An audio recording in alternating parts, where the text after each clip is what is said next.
جہانگیر خان 5 سال 8 مہینے 555 میچز لگاتار جیتے، 10 برٹش اوپن لگاتار جیتے، 6 world champion ships, grains book of world records میں آپ کا نام ہے۔ لیجنڈ کا لفظ تھوڑا چھوٹا لگتا ہے اور سننے میں یہ سب کامیابیاں ناقابل یقین لگتی ہیں۔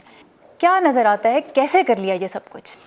دیکھیں، جب میں نے اپنا کیریئر شروع کیا تو اس وقت یہ اندازہ نہیں تھا کہ میں اس طرح کے ریکارڈ بنا لوں گا، مگر یہ کہ اوبیسلی میری کوئی ینگ ایج میں کچھ ایسی ٹریجڈیز ہوئی ہیں جس کی وجہ سے میں یہ کافی چیزیں چینج ہوئی ہیں، لائف کے ایک ٹرننگ پوائنٹ کہہ سکتے ہیں۔ یہ ہے کہ ہر روز میں اپنی اس کمٹمنٹ کے ساتھ ٹریننگ کرتا تھا کہ یہ میں نے چیز ڈیلیور کرنی ہے میچز کے اندر، اور ٹریننگ میری کمٹمنٹ ڈسپلن کے ساتھ باقاعدگی سے اسی طرح رہتی جب میں چیمپئن بھی بن گیا ہے۔ اس پہ میں نے کبھی ٹریک چینج نہیں کیا کہ آج یہ ورلڈ چیمپئن بن گیا ہوں تو آگے میرا کوئی کام نہیں ہے۔ آج جب میں پلٹ کے دیکھتا ہوں تو مجھے خود بھی یقین نہیں آتا کہ یہ چیزیں میں نے حاصل کی ہیں۔ ٹرننگ پوائنٹ کی جو آپ کی زندگی میں آیا اس کی بات کرتے ہیں۔ آپ کے بڑے بھائی تھے توڑسم خان، 27 سال کی عمر میں ان کا انتقال ہو گیا۔ وہ اسکواش کے ایک بڑے کھلاڑی بننے کے راستے پہ تھے۔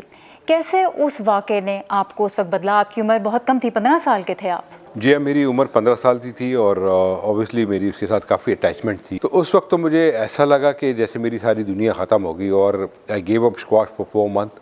میں نے اسکواش بالکل نہیں کھیلی اور میں نے یہ سوچا تھا کہ اب اسکواش کھیلنی نہیں ہے، مگر پھر میرے والد صاحب، پھر میرے کزن رحمت وغیرہ، ان سب نے بیٹھ کے مجھے مطلب پرسو کیا اور انہوں نے مجھے اس پہ مطمئن کرایا کہ یار دیکھو، جو چیز ہونی تھی لائف میں وہ ہو چکی، مگر اب اس کا یہ ڈریم آپ پورا کر سکتے ہو۔ تو وہ چیز میرے ذہن میں کلک کی اور میں نے پھر اس دن طے کیا کہ میں یہ ڈریم پورا کروں گا۔ کتنی بڑی ذمہ داری یہ محسوس ہوئی یا کتنا بڑا بوجھ تھا آپ کے اوپر کہ میں اپنے بھائی کا وہ خواب آگے لے کے چلوں؟ دیکھیں، 15 سال کی عمر میں آپ یہ اب ٹین ایج ایج ہوتی ہے، اس میں آپ دیکھ سکتے ہیں کہ ایک کچی عمر ہوتی ہے، وہ ذہن بھی اس طرح نہیں ہوتا ہے۔ It was not easy task, اور میں نے یہ پرومس تو کر لیا تھا کہ میں نے یہ کرنا ہے، مگر جیسے مجھے معلوم ہے کہ دن رات میں محنت کرتا تھا۔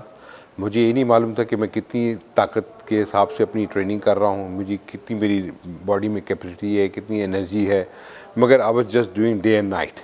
اور اللہ کا شکر ہے، میں نے ود ان 2 ایئرس کا جو پرومس کیا تھا آئی ڈیڈ اٹ۔ ایک عرصے تک آپ اسکواش کی دنیا کے بادشاہ رہے، پھر آپ کے بعد جہانگیر خان آئے اور پاکستان نے اوور آل تقریباً 40 سالوں تک مستقل اسکواش کی دنیا پہ راج کیا، اور پھر جب وہ مقام کھویا تو اس کے بعد دوبارہ ابھی تک پاکستان وہ نہیں حاصل کر سکا۔ کیوں؟ میں یہ کہتا ہوں کہ جب آپ 30 سال ورلڈ چیمپئن بنے، اس 30 سال ورلڈ چیمپئن بننے کے بعد گورنمنٹ نے اس گیم کو کیا دیا، اور یہی وجہ ہے کہ جو آپ دیکھ رہے ہیں کہ اس وقت کوئی بھی نظر نہیں آتا ہے یا ٹاپ 60s یا 70s میں نظر نہیں آتا، اس کی وجہ یہ ہے کہ کوئی اس پہ کام ہی نہیں ہوا۔ Funding is not only the thing کہ جو اس کو لانے کے بعد وہ چیمپئن بن جائے گا، فنڈنگ کے ساتھ ایکسپرٹیز، میرٹ، یہ بہت لازمی ہے۔ آپ ورلڈ اسکواش فیڈریشن کے صدر بھی رہے ہیں اور اس وقت بھی اس کے ساتھ ایسوسیٹڈ ہیں، لیکن پاکستان میں آپ اسکواش کے ساتھ ایسوسیٹڈ نہیں ہیں، کیوں؟ اب دیکھیں نا، اسی سے آپ اندازہ لگا سکتے ہیں، میرے لیے ورلڈ اسکواش فیڈریشن کا صدر بننا بہت آسان ہے۔ مجھے کسی کی چال پلوسی کرنے کی ضرورت نہیں ہے، کیونکہ وہاں پہ ساری چیز میرٹ پہ ہوتی ہے۔ جو آپ کی ایک جگہ ہے وہ اس پہ جا کے، یہاں لے کے یہ بھی ووٹنگ پہ ہوتا ہے، مگر دے تھنک کہ یہ بندہ ڈیزرو کرتا ہے، اس کو ادھر ہونا چاہیے۔ یہ چیزیں اگر میں پاکستان میں کرنے جاؤں وہ دست و گرانے آ جاتے ہیں مجھے۔ میں یہ کہتا ہوں اگر میں ایڈوائس دیتا ہوں اور ایڈوائس پہ عمل نہ کیا جائے تو it's like using your shoulder for that. تو یہ چیزیں میں نہیں مانتا، کیونکہ یہ چیزیں اس وقت امپلیمنٹ ہوتی ہیں کہ جب اتھارٹی کے ساتھ آپ خود کام کر رہے ہوں، اور پھر میں یہ کہتا ہوں کہ اس بندے کو اس کا اکاؤنٹیبل بھی ہونا چاہیے۔ ہمارا سب سے بڑا پرابلم یہ ہے کہ بندہ 5 سال کے لیے آتا ہے، 10 سال کے لیے آ کے کر کے چلے جاتا ہے، جی اس کو ہٹا دیں، ہٹانے کے بعد اس کو یہ نہیں پوچھتے کہ آپ نے 10 سال کیا اس کے ساتھ۔ تو جو بندہ ذمہ داری آگے لینے والا بھی آتا ہے تو اس کے لیے تو 20 سال بن جاتے ہیں۔ وہ سب سے بڑا پرابلم ملک کے اندر یہ ہے کہ جو جس کی جگہ پہ اس کو ہونا چاہیے وہ اس جگہ پہ نہیں ہے۔ تھینک یو سو مچ جہانگیر خان صاحب، بہت شکریہ وائس آف امریکہ کے لیے وقت دینے کا۔